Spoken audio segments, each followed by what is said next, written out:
예, 매년 7월이면 이곳 리처드 메모리얼 파크에서 야외 예배를 드리고 있는데요. 우리 이 푸른 나뭇잎, 그리고 시원한 바람, 그리고 지저귀는 새소리, 우리의 마음을 평안하게 해줍니다.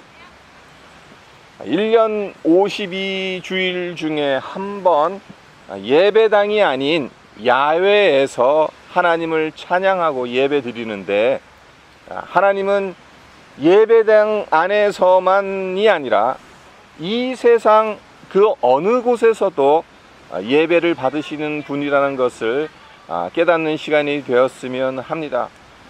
그리고 하나님께서 만드신 자연을 마음껏 감상하고 음미하는 시간이 되었으면 합니다. 이 자연, 세상 사람들은, 하나님을 모르는 사람들은 우연히 생겨났다고 생각하지요. 그러나 오늘 본문 말씀인 창세기 1장 1절에선 분명하게 선포합니다. 태초에 하나님이 천지를 창조하시니라. 여기서 창조라는 단어는요, 어떤 재료를 가지고 무엇을 만드는 것을 말하지 않습니다. 이미 무언가 있는 것에서 새로운 다른 어떤 것을 만드는 것을 의미하지 않아요. 아무것도 없는 무의 상태에서 만들었다라는 것을 의미합니다. 그렇기 때문에 이 세상 만물은 우연히 생겨난 산물이 아니라는 거예요. 아무것도 없는데 우연히 무언가가 발생할 수가 없죠. 하나님께서 창조하신 겁니다. 성도 여러분, 이 세상 만물이 우연히 생겨났다고 한번 가정해 보십시오. 얼마나 불안하겠습니까? 꼼꼼히 준비하고 계획해서 실행하는 일도 계획한 대로 안 되어서 불안할 때가 많은데, 우연에 의해 모든 일들이 일어난다고 한다면 얼마나 불안하겠습니까? 그러나 하나님은 그렇게 하시지 않았지요. 이 세상 만물을 하나님께서 직접 창조하셨습니다. 계획 속에서 이루어지게 하셨고, 그렇기 때문에 우리에게 존재의 이유와 목적을 가져다 주신 겁니다. 삶의 기대와 소망을 가질 수 있는 것이에요. 그러니까 하나님의 창조 사역만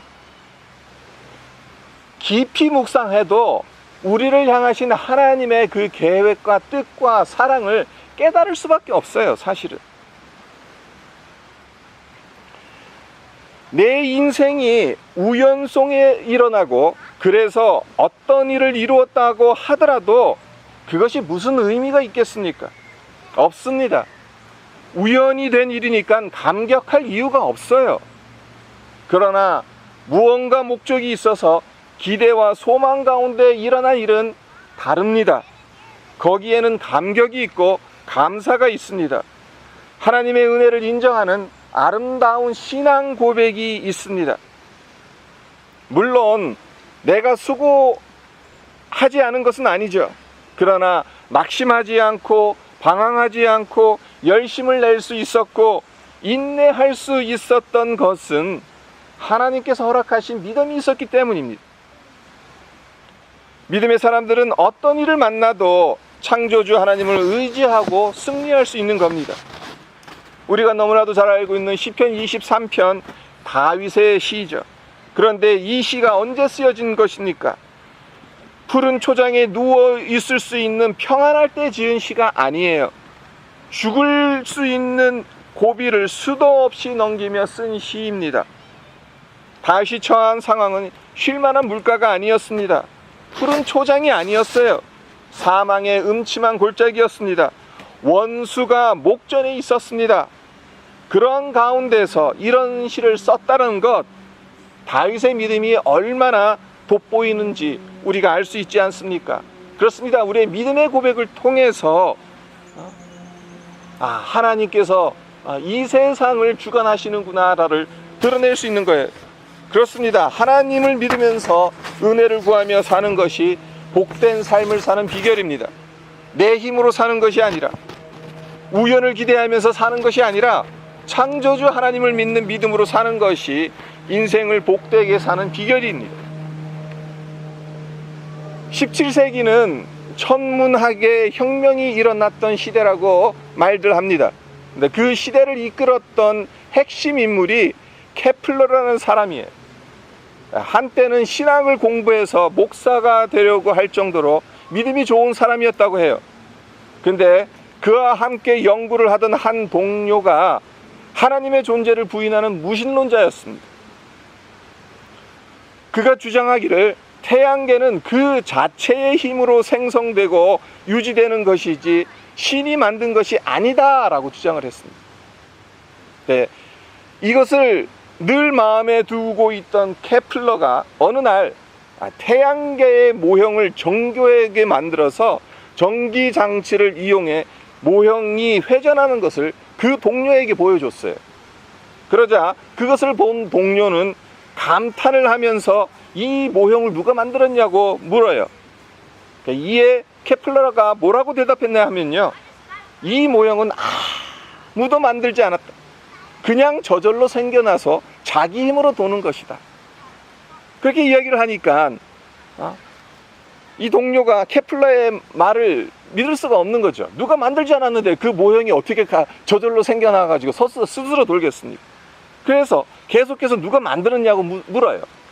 그러니까 케플러가 그 동료에게 이렇게 반문합니다. 여보게, 이 보잘것없는 모형도 누군가 만든 사람이 있다고 생각하지 않나? 그런 자네가 어찌 이 광대한 우주 만물에 한치의 오차도 없이 돌아가고 있는데도 그것을 만드신 분이 존재하지 않고 그저 우연에 의해서 만들어졌다고 말할 수 있단 말인가? 이 말을 던집니다. 이 말에 케플러의 동료는 충격을 받았어요. 그리고 그 이후로는 하나님의 창조와 섭리를 믿게 되었다고 합니다. 오늘 우리가 이 아름다운 공원에서 즐거운 시간을 보낼 텐데 야외 예배 때마다 드리는 말씀이 있죠. 이 자연을 감상하면서 창조주 하나님의 손길을 느끼는 것, 그것 자체가 우리는 사실 예배 드리는 거예요. 이 자연을 감상하고 음미하고 그 가운데서 정말 어떻게 이렇게 신묘막측하게 하나님께서 이 세상을 만드셨는가, 그렇게 인정하는 것 자체가 우리가 하나님 앞에 예배 드리는 겁니다. 찬양하는 겁니다. 이름 모를 풀잎 하나, 작은 풀벌레 하나를 보면서도 이 세상에 존재하는 모든 것들이 우연에 의해 만들어진 것이 아니라 창조주 하나님께서 만드신 것임을 느끼며 그런 하나님을 찬양하는 복된 하루가 되기를 주님의 이름으로 축원드립니다.